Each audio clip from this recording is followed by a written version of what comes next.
दोस्तों, आज हम आपको एक ऐसी दिल दहला देने वाली सच्ची घटना पर आधारित एक कहानी बताने जा रहे हैं जिसे सुनकर आपके रूह कांप उठेंगे। हम जिस कहानी की बात करने जा रहे हैं उसमें पति ने ही पत्नी की हत्या की और लाश को टुकड़ों में काट काट कर तंदूर की भट्टी में डालकर जला दिया। आइए शुरू करते हैं वीडियो। दोस्तों, बात है 2.5 दशक पहले की, जब दिल्ली में कांग्रेस सत्ता के लिए संघर्ष कर रही थी। संघर्ष में कांग्रेस का यूथ विंग भी शामिल था। सुनील शर्मा इसी विंग का सदस्य था जो पार्टी के लिए जी जान लगाकर काम करता था। इसी दौरान उनकी मुलाकात नैना साहनी से हुई। धीरे धीरे मुलाकात का क्रम बढ़ता गया और दोनों को एक दूसरे से प्यार हो गया। दोनों ने गोल मार्केट में रहना पसंद किया।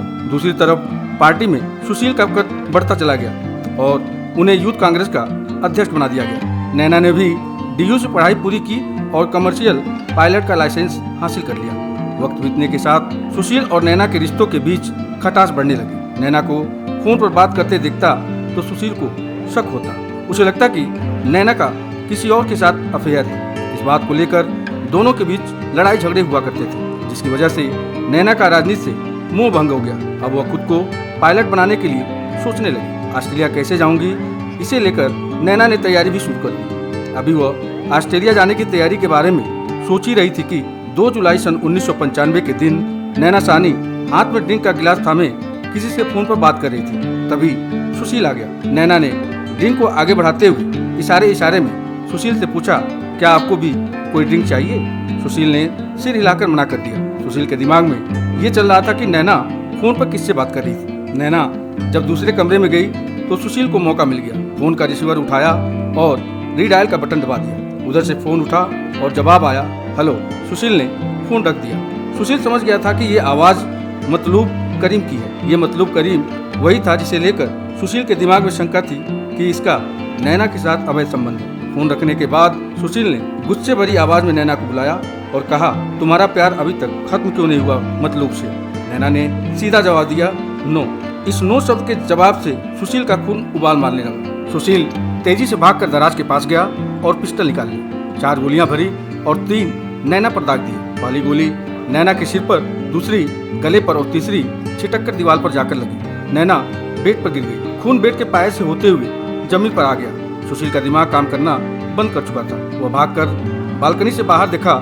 जब उसे लग गया कि किसी ने कोई आवाज नहीं सुनी तो उसने लाश ठिकाने लगाने की तैयारी शुरू कर दी। रात के 10 बज चुके थे। सुशील ने लाश को बेड पर पड़े चद्दर से बांधा।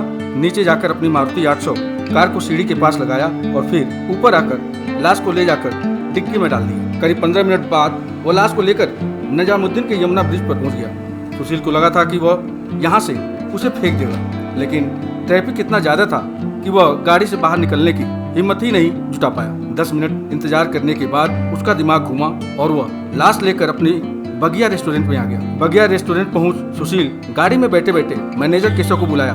उसने कहा, यार बहुत बड़ी गलती हो गई है, तुम तुरंत रेस्टोरेंट खाली करवाओ, सारे ग्राहकों को घर भेजो, स्टाफ के सभी लोगों को पैसा देकर बोलो जाकर बाहर खाना खा लें। केशव कुछ पूछ पाता उससे पहले ही सुशील ने बोल दिया, जो कहा जल्दी करो। केशव ने सारे ग्राहकों को वापस भेजा। स्टाफ के लोगों को 25-25 रुपए देकर घर भेज दिया।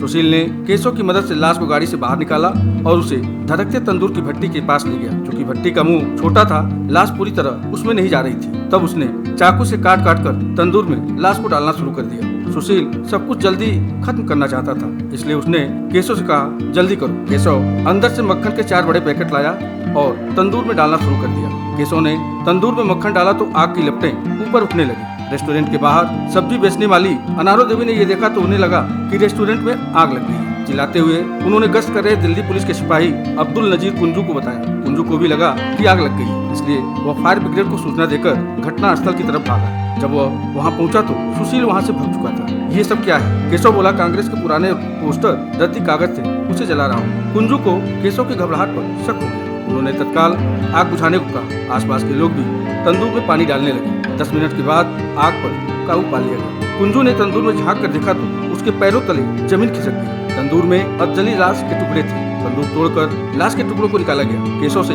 कड़ाई से पूछताछ हुई तो उसने बता दिया कि लाश सुशील की पत्नी नैना की है। DNA टेस्ट में भी इसकी पुष्टि हो गई थी। घटना इतनी भयानक थी कि अगले दिन पूरे दिल्ली में चर्चा का केंद्र बन गया। पुलिस की 4 टीम सुशील शर्मा को खोज रही थी, वो नहीं मिला। लोग बताते हैं कि पुलिस ने एनकाउंटर का भी मन बना लिया था। इसकी खबर सुशील को लग गई। उसने 10 जुलाई 1995 को सरेंडर कर दिया। केस शुरू हुआ, पुलिस टीम ने सबूत इकट्ठा किया।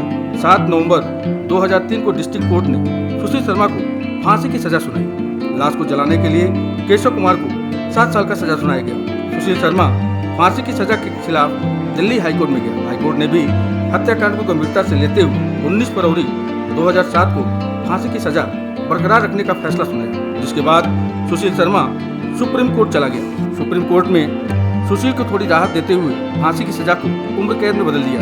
कोर्ट ने कहा सुशील का कोई आपराधिक रिकॉर्ड नहीं है, यह हत्या उसने निजी वजह से की, समाज के खिलाफ इसने कोई अपराध नहीं किया है। सुशील 2015 में कुछ दिन के लिए पैरोल पर जेल से बाहर आया था। लोगों ने जब उस घटना के बारे में पूछा तो सुशील टूट सा गया। उस दिन जो हुआ था वह ठीक से याद नहीं। 1 सेकेंड के कुछ हिस्से में मुझसे ऐसा कुछ हो गया कि मेरा 20 साल बर्बाद हो गया।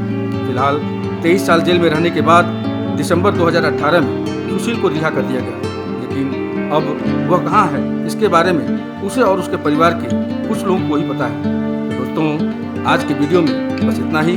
आपको यह वीडियो कैसा लगा आप लाइक कमेंट करते हुए चैनल को सब्सक्राइब करना मत भूलिएगा। आप सभी के बहुमूल्य समय के लिए बहुत बहुत धन्यवाद।